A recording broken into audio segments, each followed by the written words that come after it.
What is up, my fellow geeks? It's David, leader of the Geek Army, here back at you again with another sweet delicious video. And in today's video, I figured why not give you guys the best class setup for the Maddox Rfb. I noticed that you guys seem to really like my best class setup videos, so I figured why not give you a best class setup video for the best gun in the whole entire game. It's argued to be the best gun in the whole entire game. So to go ahead and kick these off, I run Elo Sight on the Maddox Rfb, stock, quick draw run for a faster ADS time, quick draw 2 to maximize and have a faster ADS time and give me a bigger peripheral vision while looking down the sights. And that's actually pretty huge because it gives you crystal clear vision, allowing you to see more of your enemies. And I pair it with Elo because for some reason it feels kind of awkward running it with reflex. I just don't know what it is, but that's the way I run it. Scavenger, because you always want to be having ammo with the Maddox, so that way you'll be able to dominate every lobby. Gun Ho to break your spin faster. Gun Ho and double quick draw makes this gun absolutely broken. You'll be able to get your gun up faster than everyone else in the lobby, which is huge. It's really huge. Dead Silence in order to help me flank better and not to be picked up by acoustic sensors. You could always swap out Stim Shot for the acoustic sensor if you like.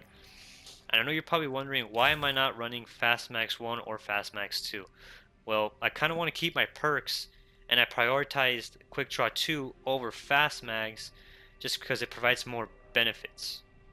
And I'm able to get at least 3 to 4 kills with one magazine, which is why I don't run Fast Mags for this weapon. So I highly recommend that you guys, work on your aim, work on not reloading every time you kill someone, because I know we all have a habit of doing that and we end up dying every time we try to reload. I only reload when I know it's safe or when I know my teammates are around me, and by then I've already killed like 3 to 4 enemies with one magazine, so that's kind of why I like to run it that way. But anyways guys, I hope you enjoy the video. Smash that like button, subscribe, tell everyone to come join the Geek Army because all geeks are welcome here. I'm gonna go ahead and roll the clip. Enjoy. Alright, so in jungle, I particularly like going, I believe it's north, and cutting through here, just because I've tried to avoid too many long range engagements. Even though the Maddox is pretty good and accurate, you could pretty much get outgunned by like an LMG or a Rampa with double high cal. Sometimes I do jump over that ledge to see if anyone is in mid, because sometimes there's a few stragglers in mid.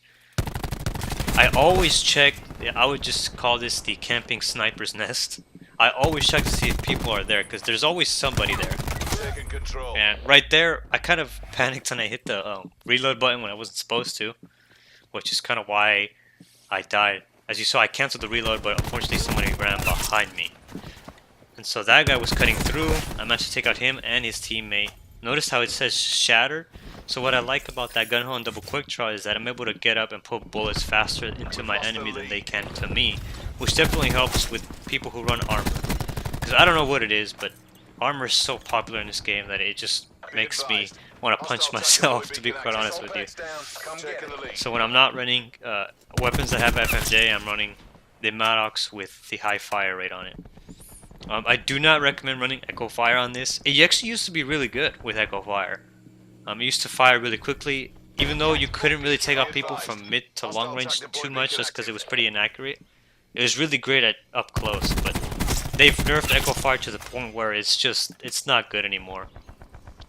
The reason why I'm staying in this exact spot is because I heard attack deploy being go up. As you saw, more people ended up peeking that, I ended up getting another 2 easy kills. Always take advantage of people misplacing attack deploys.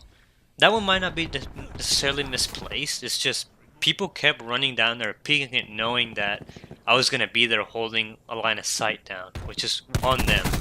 That guy, I don't know what the hell he was doing, he was just sitting there. Always like to check multiple corners, as you see, and this is kind of frustrating because I believe that same sniper snipes me another 2 to 3 times, which really pissed me off because I was trying to go for streaks in this match. And this is the power of double FMJ, guys, right there. A nice flick, which is just so frustrating. I think that guy was running double FMJ, if not at least one, and he was running it on the rampart. As you saw, I kind of missed my bullets, so what I like to do is, if I don't get him that first time, I'll try to flank around, especially with the Maddox, just because it's not necessarily a good idea to challenge people at such long ranges, because if they're rocking, you know, anything that's good at range, you'll most likely get outgunned if they're pretty good with that weapon.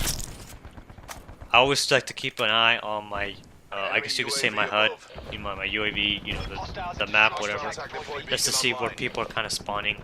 I noticed some teammates are by me, so that's why I'm kind of headed towards the south, because I noticed that my teammate dies there, and I noticed that, you know, enemies are kind of, you know, the red dots are kind of going on and off there.